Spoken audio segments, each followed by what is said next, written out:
Il y a à peine 1 heure, la famille royale a publié une mise à jour choquante et tragique qui a stupéfié la nation.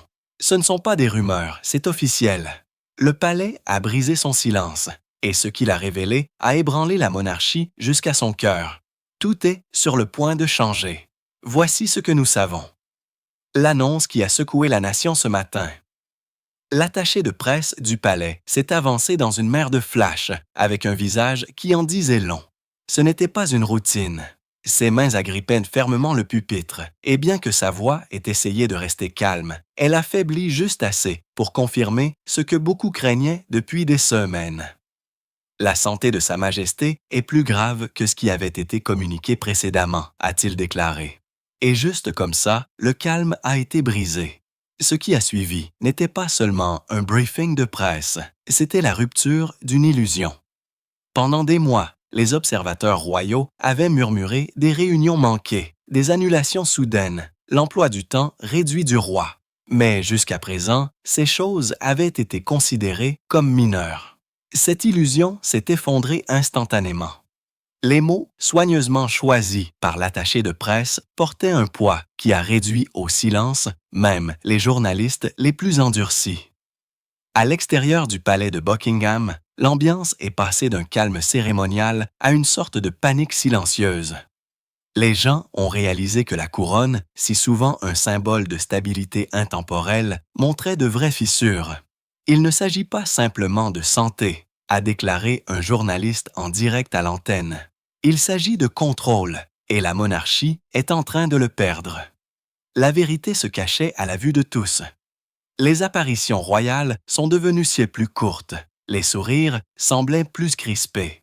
Et pourtant, le palais a maintenu la façade jusqu'à présent.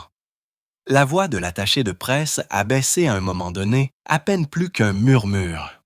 Cela a été une période difficile pour Sa Majesté et la famille. Mais ceux qui ont regardé attentivement n'ont pas manqué la gravité. Quelque chose de vital se désagrège. Mais peut-être encore plus troublant que la déclaration elle-même était le silence qui l'a suivi. Tous les membres de la famille royale n'étaient pas présents. Tous les visages familiers ne se tenaient pas derrière ce podium. Et dans cette absence, une nouvelle question est née. Qui s'avance réellement maintenant? Et qui recule?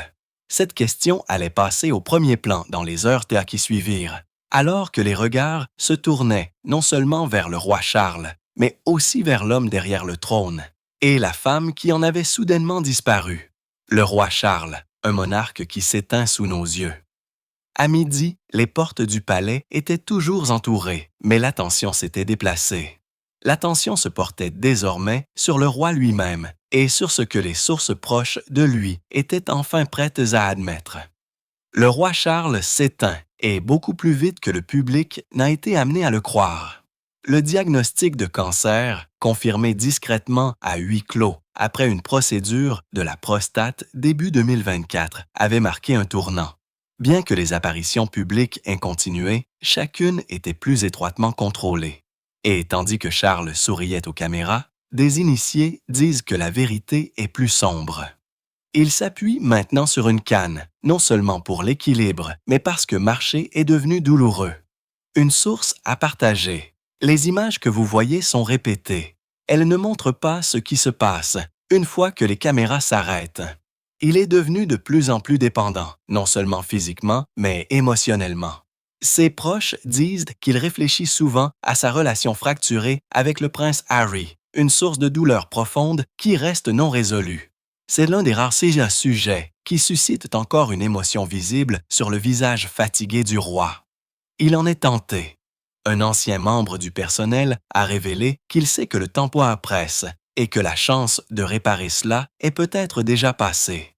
En privé, le personnel dit que Charles a commencé à boire plus, en particulier du whisky, pour faire face à ce qu'il considère maintenant comme un déclin inévitable. Bien que le palais refuse de commenter les questions personnelles, un initié a fait remarquer.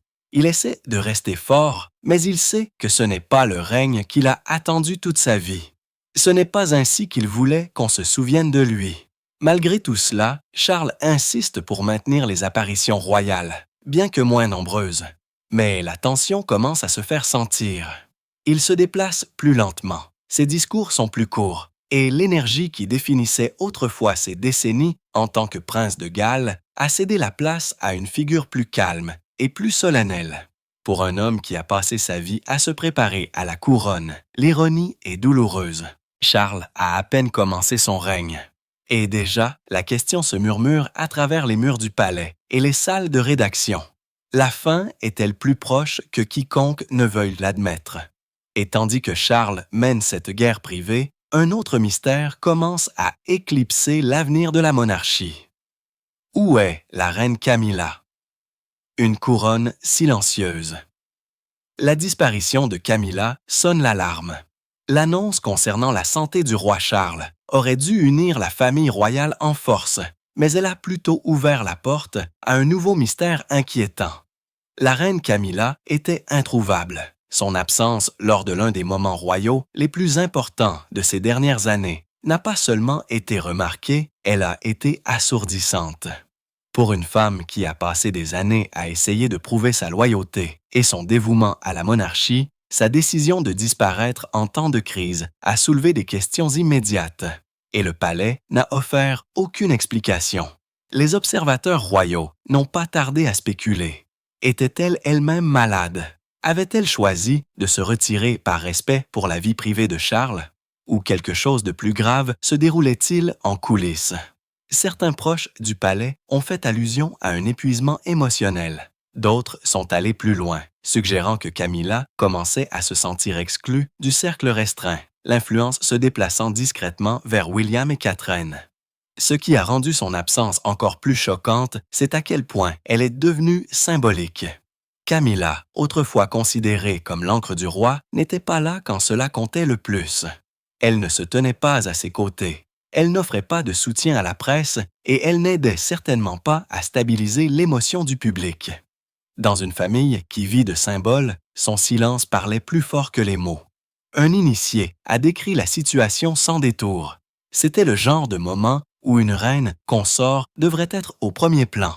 Au lieu de cela, elle a disparu et le palais n'a pas lutté pour la maintenir visible. Cette déclaration a soulevé la véritable crainte. Cette disparition était-elle volontaire ou stratégique? Avec le roi Charles visiblement affaibli et la monarchie dans une position vulnérable, chaque geste public compte. Et au milieu de tout cela, la femme autrefois controversée couronnée à ses côtés avait simplement disparu. Cela a alimenté de vieux doutes. Cela a rouvert de vieilles tombes de vieilles blessures. Et cela a rappelé aux gens quelque chose qu'il avait essayé d'oublier. Camilla a toujours marché sur une corde raide entre l'acceptation et le rejet. Le timing n'aurait pas pu être pire. Le soutien du public à la monarchie est déjà fragile. La popularité de Camilla a toujours été à la traîne. Et maintenant que Catherine et William montent en flèche dans l'opinion publique, sa place dans l'histoire royale semble plus incertaine que jamais. Des rumeurs ont rapidement circulé, selon lesquelles elle pourrait assumer moins de fonctions publiques dans les mois à venir, la santé et le bien-être émotionnel étant utilisés comme explication publique.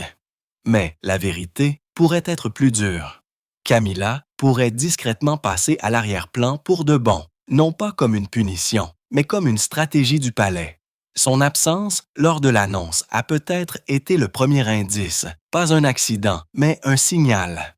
Parce que dans une monarchie où le pouvoir se transmet par des regards et où le silence est plus puissant que la parole, la disparition de Camilla n'était pas seulement un mystère. C'était peut-être le début de sa sortie, et tandis qu'elle restait silencieuse, le prince William ne l'a pas fait. Parce qu'au moment même où Camilla reculait, l'héritier s'avançait avec détermination. Le prince William, l'héritier réticent, devient le roi officieux. Les caméras étaient peut-être braquées sur l'attaché de presse du palais, mais ceux qui regardaient attentivement ont vu quelque chose de bien plus révélateur. Le prince William se tenait au centre de tout cela. Sa posture était rigide, son visage était solennel, et dans ses yeux, il n'y avait pas de confusion. Il n'y avait que de la préparation. C'était clair pour tout le monde. Il porte déjà la couronne, même si personne ne l'a dit à voix haute. William n'était pas seulement là pour soutenir son père. Il était là pour représenter l'avenir. Avec le roi Charles visiblement en déclin et la reine Camilla absente de la scène, la survie de la monarchie repose désormais lourdement sur les épaules de William. Et pour la première fois, il n'avait pas l'air de l'héritier qui attendait patiemment. Il ressemblait à l'homme qui assumait déjà le rôle. Des initiés du palais disent que William prend plus de contrôle en coulisses que jamais auparavant. Des réunions de haut niveau, des briefings et des séances de planification stratégique se dérouleraient avec William au centre, souvent avec Catherine à ses côtés. Pendant ce temps, Clarence House, la base de Charles et Camilla, commence à ressembler à une relique du passé. Tout passe maintenant par Kensington. Un membre du personnel royal a noté: il ne se prépare pas seulement pour le trône, il le façonne. Le public réagit. La présence calme de William pendant l'annonce a suscité l'admiration. Il n'a pas parlé, mais il n'avait pas besoin de le faire. Son langage corporel disait ce que le communiqué de presse ne pouvait pas. Il est prêt, même si c'est trop tôt. À ce moment précis, la famille royale avait un roi, qu'il porte ou non la couronne. En coulisses, certains au sein du palais considèrent cela comme la transition naturelle. Le règne de Charles, bien que symbolique, a toujours été perçu comme un pont entre l'ère d'Élisabeth II et la monarchie moderne de William. Mais maintenant, ce pont semble s'effondrer rapidement, et William n'attend pas qu'il s'effondre. Il le traverse déjà. Cette transition a été lente, silencieuse et délibérée, mais aujourd'hui, elle était visible. William a pris sa place non pas à côté de l'annonce, mais derrière elle, la soutenant, la stabilisant. Cette présence n'était pas accidentelle, c'était un message. Un ancien conseiller royal l'a dit simplement: il prend les choses en main parce qu'il doit le faire. L'institution ne peut plus se permettre d'attendre. Et le timing s'aligne parfaitement avec la confiance croissante du public en William. Il est la figure la plus sautable de la monarchie, et cela inclut le roi lui-même. Mais peut-être plus important encore, l'ascension de William se fait avec une partenaire, car juste derrière lui, légèrement hors caméra, se trouvait Catherine, stable, posée et montant aussi vite. Et ensemble, ils ne se contentent pas en passant de tenir l'avenir, ils le prennent. Le pouvoir silencieux de Catherine, une reine dans tout sauf le nom. Tandis que le monde regardait le roi Charles s'éteindre et la reine Camilla disparaître, Catherine s'est avancée, pas bruyamment, pas de façon dramatique, mais avec la présence calme et silencieuse dont la monarchie a maintenant désespérément besoin. En public, elle est restée gracieuse et posée. Mais pour ceux qui regardaient attentivement, c'était clair. C'était plus qu'un soutien, c'était du leadership. Elle s'est tenue aux côtés de William comme une égale, pas une figure de second plan. Sa posture était droite, son expression sérieuse, et bien qu'elle n'ait rien dit, son silence ne signalait pas la peur. Il signalait la force. Catherine a toujours été respectée. Mais maintenant, elle devient l'encre émotionnelle de la monarchie et pour beaucoup, la véritable reine en devenir. Les assistants royaux disent que Catherine assume des rôles plus importants en coulisses depuis des mois, coordonnant les activités de sensibilisation, guidant les principales organisations caritatives et, plus important encore, aidant à gérer l'image publique fragile de la monarchie. À une époque où chaque membre de la famille royale est sous le microscope, elle est restée intouchable, fiable, populaire, admirée. Elle est tout ce que la monarchie veut être en ce moment. Moderne, stable et au-dessus du bruit, a déclaré une source. Et cette déclaration n'est pas seulement de la flatterie. Sondage après sondage, les taux d'approbation de Catherine montent en flèche, dépassant souvent même William. Contrairement à Camilla, dont la présence semblait souvent forcée ou calculée, Catherine rayonne d'une connexion naturelle. Chaque poignée de main, chaque visite scolaire, chaque sourire chaleureux semble sincère. Et cette authenticité est désormais l'atout le plus précieux de la famille royale. Mais il se passe quelque chose de plus profond. Avec Charles en déclin et Camilla se retirant, Catherine accède à un nouveau type de pouvoir. Il ne s'agit pas de titre, il s'agit de confiance.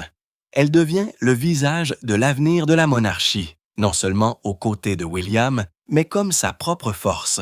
Et elle le fait sans controverse, sans faux pas, sans bruit. Les observateurs estiment que son ascension silencieuse est intentionnelle. Chaque apparition, chaque mot, chaque tenue, tous soigneusement programmés, tous envoyant un seul message. L'avenir est entre de bonnes mains. La couronne ne repose peut-être pas encore sur sa tête, mais dans l'esprit du public, elle l'a déjà méritée et son influence façonne déjà la direction royale. Lorsque l'initiative Diana a été lancée, c'est Catherine qui lui a donné vie. Son lien avec l'héritage de Diana a donné du cœur au projet et son soutien l'a rendu important. Ce n'était pas seulement de la charité, c'était un travail d'héritage et Catherine l'a accompli avec dignité. Lors d'un récent engagement, on lui a demandé comment la famille royale gérait la situation en coulisses. Sa réponse a été douce, mais puissante. Nous prenons les choses au jour le jour, mais nous continuons d'avancer. Et avec cela, Catherine a prouvé qu'elle ne se contentait pas de survivre à cette tempête. Elle guidait la famille à travers elle. Le public le voit, le palais le voit. Et bientôt, même l'histoire devra le reconnaître. Catherine n'attend pas la couronne. Elle la porte déjà. Mais si Catherine porte le cœur de la monarchie, alors l'âme, semble-t-il, appartient toujours au seul nom que personne ne peut oublier. L'initiative Diana, un héritage qui refuse de mourir. C'est venu comme une surprise, mais cela a frappé comme le tonnerre. Le prince William et Catherine ont officiellement lancé l'initiative Diana, un nouveau projet royal audacieux visant à moderniser le travail caritatif. Mais ce n'est pas la mission qui a attiré l'attention du monde. C'était le nom de Diana. Un nom qui porte encore de l'émotion, de la douleur et un pouvoir inégalé. Ce n'était pas seulement un hommage, c'était une récupération de l'héritage et un signal puissant sur l'avenir de la monarchie. En quelques heures, des extraits de la princesse Diana marchant dans des champs de mine, embrassant des patients atteints du sida, réconfortant des enfants ont inondé les médias sociaux. Pour beaucoup, c'était comme si elle était revenue, non pas physiquement, mais spirituellement, et le public a réagi à bras ouverts. À l'intérieur du palais, l'ambiance était beaucoup plus mal à l'aise. On disait que le roi Charles était visiblement tendu lorsque l'annonce lui est parvenue. L'ombre de Diana n'a jamais quitté son règne, et maintenant elle était de retour de toutes ses forces, approuvée par son propre fils et sa future belle-fille. La réaction de Camilla, bien que silencieuse, en disait long. La femme, qui avait travaillé pendant des décennies à reconstruire son image, était soudainement de retour dans l'ombre de Diana. Et cette fois, le public n'était pas timide. Des photos côte à côte de Diana et Catherine ont commencé à devenir virales. L'expression « reine de cœur » est revenue dans les gros titres et Camilla s'est une fois de plus éclipsée. Mais cette initiative ne concerne pas seulement la mémoire. Il s'agit d'un élan. Elle marque le début d'une refonte de la couronne. Une refonte qui utilise l'humanité de Diana pour redéfinir ce que la royauté devrait signifier aujourd'hui. Comme l'a dit brutalement une source du palais, il ne s'agit pas du passé. Il s'agit de savoir qui a le droit de façonner ce qui va suivre. Et ce n'est pas Charles ou Camilla. Diana est le symbole. Catherine est l'avenir. Et Camilla, elle est lentement en train d'être rayée. Camilla contre le fantôme de Diana. Une bataille qu'elle ne pourra jamais gagner. Alors que l'initiative Diana passait sous les feux de la rampe, le silence de la reine Camilla est devenu impossible à ignorer. Pendant des années, elle avait travaillé à reconstruire son image. Assistant discrètement aux engagements, soutenant le roi Charles, faisant profil bas. Mais maintenant, ce travail était en train de s'effondrer, non pas à cause d'un scandale, mais à cause de la mémoire. Parce qu'avec le nom de Diana de retour sur toutes les lèvres, Camilla était repoussée en marge une fois de plus. Cette fois, non pas par la réaction du public, mais par l'histoire elle-même. Cela ne devait pas se passer ainsi. Après des décennies de controverses, Camilla avait finalement été couronnée reine consort. Elle avait gagné, sinon l'amour, du moins la tolérance du public. Mais l'initiative Diana a brisé ce fragile équilibre. Les médias sociaux ont explosé de comparaisons. Les tabloïds ont revisité le passé. les conversations publiques ont changé. Non pas sur ce que Camilla faisait, mais sur ce que Diana aurait pu faire à la place. Puis est venu le moment qui a tout changé. Lors d'un déjeuner caritatif discret, un journaliste a demandé à Camilla ses réflexions sur l'initiative Diana. Sa réponse a été brève et glaciale. La monarchie a toujours servi avec dévouement. Nous n'avons pas besoin d'invoquer le passé pour le prouver. Elle a dit que la citation s'est répandue comme une traînée de poudre. Dans cette seule phrase, Camilla ne s'est pas seulement défendue. Elle a rejeté l'héritage de Diana et, par extension, le rôle de Catherine dans son hommage. Le public l'a vu instantanément. Les commentateurs ont qualifié cela de mesquin. En ligne, les hashtags comme #Queen of Hearts Never Left et #I Still Diana's Crown ont commencé à être tendance. Ce qui était censé être une réponse neutre ressemblait maintenant à une déclaration de rivalité, et Camilla ne la gagnait pas. Catherine, fidèle à elle-même, n'a pas répondu tout de suite. Elle a attendu. Et puis, quelques jours plus tard, lors d'un petit événement de l'initiative Diana, elle a pris la parole. Calme, mesurée, mais avec une force indéniable. Elle a dit au public, « Ce travail ne concerne pas le passé. Il s'agit de l'avenir que nous construisons ensemble. » C'est tout. Pas de drame, pas de confrontation, mais c'était suffisant. La foule a applaudi, la presse l'a félicité et Camilla s'est une fois de plus effacée. La réalité est cruelle mais simple. Diana est toujours la pièce maîtresse émotionnelle de la monarchie, même après sa mort. Et Catherine, qui porte maintenant cet héritage avec grâce, est devenue l'incarnation moderne de tout ce que le public admirait chez Diana. Face à cela, la longue et tranquille ascension de Camilla vers l'acceptation ne peut rivaliser. Des initiés disent que Camilla est devenue distante, voire retirée. Elle se sent minée, éclipsée, et le timing ne pourrait pas être pire, alors que la santé de Charles faiblit et que la monarchie entre dans une transition dangereuse. Parce que le fantôme de Diana ne hante pas seulement l'image publique de Camilla, il remodèle tout l'avenir de la couronne. Et il n'y a pas que Catherine qui voit cela se produire. À l'intérieur du palais, une autre figure observe en silence. Une figure qui n'a jamais vraiment accepté la place de Camilla aux côtés du roi. La faille cachée. La guerre froide de la princesse Anne avec Camilla. Sous la surface polie de la tradition royale, une tension tranquille couve depuis des décennies. Et maintenant, alors que la reine Camilla se retrouve sous pression, ce malaise de longue date remonte à la surface. Cette fois, c'est la princesse Anne. Le public les considère toutes deux comme des membres de la famille royale attachés au devoir. Mais ceux qui comprennent le palais connaissent la vérité. Anne n'a jamais vraiment accepté Camilla, et les événements récents ne font qu'approfondir le fossé. Leur histoire est plus complexe que la plupart ne le réalisent. Au début des années 1970, la princesse Anne a eu une relation personnelle avec Andrew Parker B.S., l'ancien mari de Camilla. Bien que cela ne soit jamais devenu officiel, le lien a laissé une marque durable. Et lorsque Camilla est entrée dans la vie de Charles, toujours marié à Andrew, l'enchevêtrement royal est devenu plus que simplement maladroit. C'est devenu personnel. Dans les années 1980, le triangle Diana-Charles. Camilla était devenue un spectacle public. Mais au sein du palais, la réaction d'Anne a été beaucoup plus froide et plus privée. Des initiés disent qu'elle admirait la force de Diana et observait avec désapprobation la présence de Camilla qui a créé l'un des scandales les plus douloureux que la famille ait jamais enduré. Le pardon, disent-ils, n'a jamais été vraiment envisagé.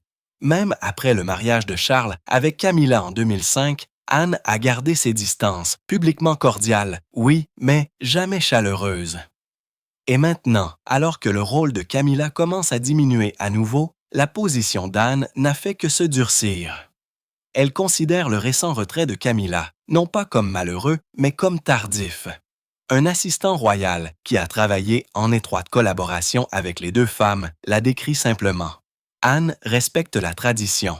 Camilla représente la perturbation. Elle n'allait jamais se mélanger. Cette tension est devenue de plus en plus visible. Lors d'un récent engagement, Camilla et Anne sont parties ensemble. Camilla, selon le protocole, a marché en premier, mais les experts en langage corporel l'ont immédiatement remarqué. Le sourire d'Anne n'atteignait pas ses yeux. Sa posture était raide. Ce n'était pas seulement une formalité, c'était la distance, délibérée. Puis est venue l'annulation soudaine de Camilla d'un événement public majeur. L'explication officielle était la maladie. Mais en coulisses, les murmures se sont amplifiés. Se retirait-elle volontairement ou était-elle discrètement poussée vers la sortie? Certains pensent que c'est Anne qui a fermement encouragé la décision, non pas par cruauté, mais par engagement à maintenir la monarchie stable dans un moment de crise. Alors que Camilla se retire, Anne reste inébranlable. Son emploi du temps est chargé. Son dévouement est inébranlable, et pour beaucoup à l'intérieur du palais, elle est devenue l'exemple auquel les autres sonnets sont mesurés. Anne ne se soucie pas des gros titres. Un initié a dit qu'elle se soucie du devoir. Et à ses yeux, Camilla n'a jamais été apte au rôle. Cette rivalité tacite n'a jamais éclaté en public. Mais maintenant, dans le silence de Camilla et le regard fixe d'Anne, le contraste est impossible à manquer. Parce qu'alors qu'une reine s'éclipse discrètement, une autre force royale reste ferme. Une force qui n'a jamais eu besoin d'une couronne pour inspirer le respect. Et dans cette tempête d'influences déclinantes et d'héritiers ascendants, la question n'est plus de savoir quels sont les titres individuels. Il s'agit de savoir où la couronne se dirige réellement ensuite.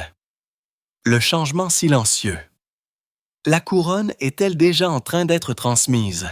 Avec Charles en déclin et Camilla se retirant, la monarchie semble calme en surface. Mais derrière les murs du palais, le pouvoir change discrètement de main. Et la transition ne se fait pas avec cérémonie. Elle se fait en silence, dans les salles de réunion, dans ceux qui se présentent et ceux qui ne se présentent pas. Des initiés royaux disent que les décisions sont maintenant prises par le biais du palais de Kensington et non de Clarence House. Le personnel qui servait autrefois Charles répond maintenant à William. Les conseillers changent d'allégeance et les briefings de presse autrefois centrés sur le roi sont maintenant axés sur le prince et la princesse de Galles. Charles est toujours roi de nom, mais en pratique, William dirige déjà, et il ne le fait pas seul. L'influence de Catherine croît tout aussi vite. Ensemble, ils présentent l'image de stabilité dont la monarchie a désespérément besoin, tandis que le chef d'État actuel s'efface discrètement. Quant à Camilla, son influence a diminué presque du jour au lendemain. Moins de visibilité, moins d'apparitions publiques. Sa voix, autrefois nécessaire pour soutenir un roi nouvellement couronné, n'est plus au centre de l'avenir de la monarchie. C'est une sortie discrète, enveloppée dans la tradition. La flamme est en train d'être transmise, a déclaré un ancien courtisan. Mais pas de la manière dont les gens s'y attendaient, pas avec des titres ou des déclarations, mais avec une présence. Ce n'est pas de la rébellion, c'est une évolution, un rééquilibrage lent et délibéré, non pas forcé, mais inévitable. Et le monde le remarque. Parce que même si la couronne n'a pas physiquement changé de tête, son poids s'est déjà déplacé. Maintenant, tous les regards se tournent vers ce qui va suivre. L'avenir de la couronne, la gloire, les fantômes et le grand inconnu. La monarchie a enduré des guerres, des abdications et des scandales. Mais sa transformation la plus délicate pourrait être celle qui se produit en ce moment même. Une couronne qui se remodèle en temps réel. Le roi Charles détient toujours le titre, mais sa maladie réécrit lentement l'histoire de son règne. Non pas comme un chapitre de réforme, mais comme un court passage de transition. Son héritage est déjà éclipsé par la mémoire, par l'émotion, par l'élan. Camilla, autrefois couronnée de façon controversée, s'efface maintenant du cadre. Son recul ressemble moins à du repos qu'à une retraite. Certains disent que le palais se prépare à une monarchie sans elle en son centre. D'autres disent que cet avenir est déjà là. William et Catherine portent désormais la confiance émotionnelle du peuple. Ils sont modernes, stables, enracinés dans l'héritage de Diana, mais façonnés par leur propre clarté. Et avec la princesse Anne qui reste ferme, l'ancienne génération est toujours ancrée, mais ne dirige plus.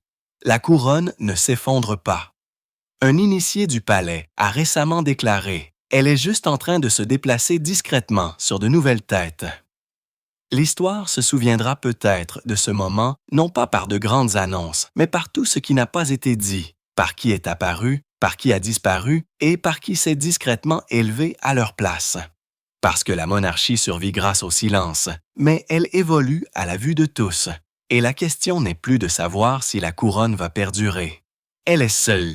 La suivante. Sur quelle tête reposera-t-elle ensuite? Cette révélation tragique marque un tournant dans l'histoire royale. Avec la monarchie sur un terrain incertain, l'avenir repose désormais sur des épaules instables. Ce qui se passera ensuite pourrait tout redéfinir. Restez à l'écoute pendant que nous continuons à suivre cette crise royale en cours. N'oubliez pas d'aimer, de vous abonner et de partager vos réflexions ci-dessous.